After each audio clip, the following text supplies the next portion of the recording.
I'm here with Reinhard Goebel in the beautiful Chemnitz in Sachsen, where we perform a program with Mozart's family. Mozart family, exactly. Yeah. For those of us who don't know you yet, maybe you want to introduce yourself. Who are you and what do you do? Oh, I'm Reinhard Goebel, and I was violinist for something like 35 years, and 20 years ago I stopped violin playing and went into the profession of conducting and conducting special programs, so things that have a thematic background, as we do tonight. So we are doing a Mozart family concert. That doesn't mean a concert where the Mozart family went to, but we play, or the orchestra plays a piece by Leopold Mozart, the father of Wolfgang Amadeus, who is represented by one big orchestra piece.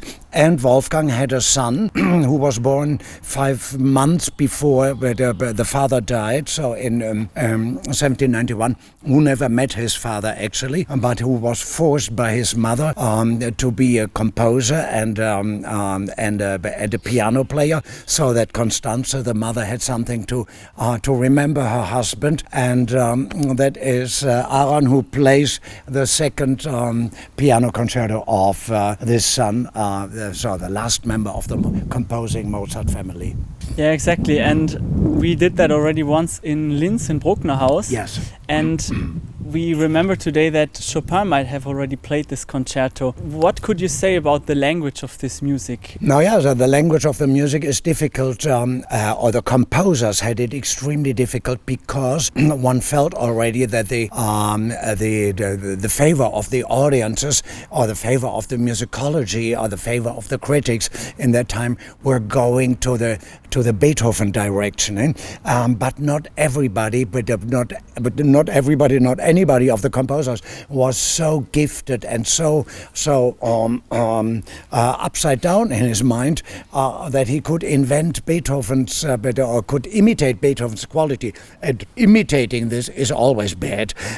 So it is on the way of the latest, possibly classic, going into society music. So some things of the rondo are certainly very folkloristic and made in order to smile. Perhaps a tiny bit too much for a serious concerto, but that was the music of the time, of the 1820s, of the 1830s. So Beethoven had already his symphonies behind, all the piano concertos were there. So there was nothing left for the young composers to detect them themselves. So they had to go into a melange of Haydn, Mozart, and salon elements. Yeah, and folk, sort of folk music or traditional Austrian music. That's it. I find that very interesting myself now.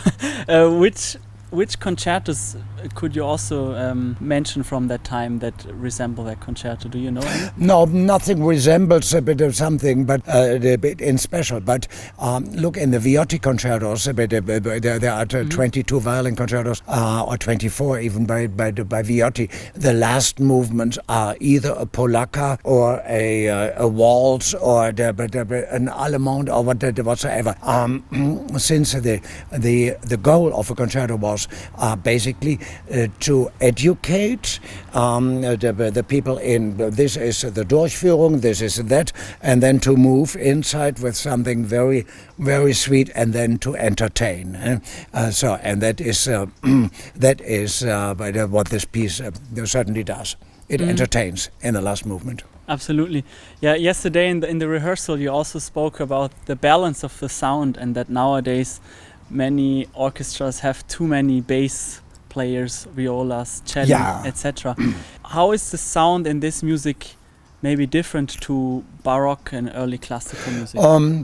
The sound is a tiny bit different because the orchestra has then clarinets in. A Baroque orchestra has oboes and bassoons and strings, sometimes flutes, and then come flutes and oboes and bassoons and horns and trumpets, and then finally the last instrument for the music that I do is coming in the clarinet, and that gives a very special flavor.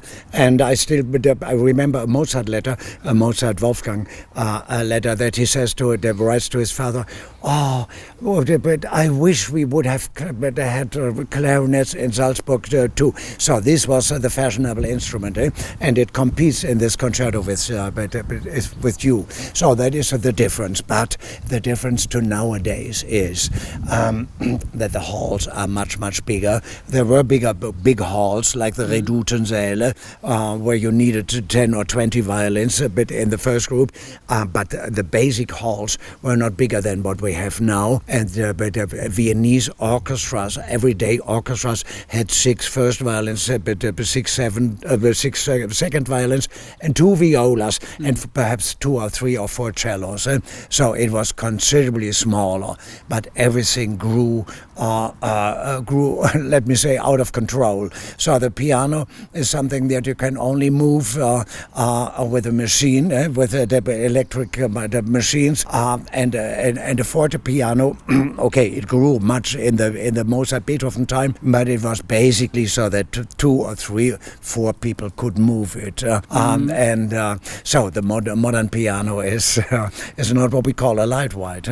Everything, but it got bigger rooms, instruments, sound production, and therefore bigger and sometimes a bit more clumsy, not as agile as the light bows they were, and the other things. Last question, Reinhard. This morning we had breakfast in the hotel, and you talked a lot about language, and you're also an expert on how to read music in the right way. What advice would you give to musicians if they want to study the composers properly, not to just follow what they hear here and there, but to really understand what the composer intended? Oh, that is a very long general way. Yeah. But maybe just you have 2 or 3 little. Don't listen too much to recordings. It is so easy these days. In my younger days, I had to put a record on and then on the turntable. And these days, it is so extremely easy. Don't listen too much to it. Read it yourself, and perhaps listen once. But don't get too much impressed by it. And then take the music and study yourself. But you need to build up experience. This is what Leopold Mozart says as well. So we can't say this is allegro and this is adagio. It needs so much experience, and experience means doing wrong things and getting a bit discuss things with people that you respect, and go more to musicology than to listening, to practice. Very good. Okay. Thank you. Ciao. If people want to come to your concerts, you have a website, right? Reinhard Goebel, and we enjoy our absolutely concert tonight. Oh, we certainly Thank you for do. being here. See you.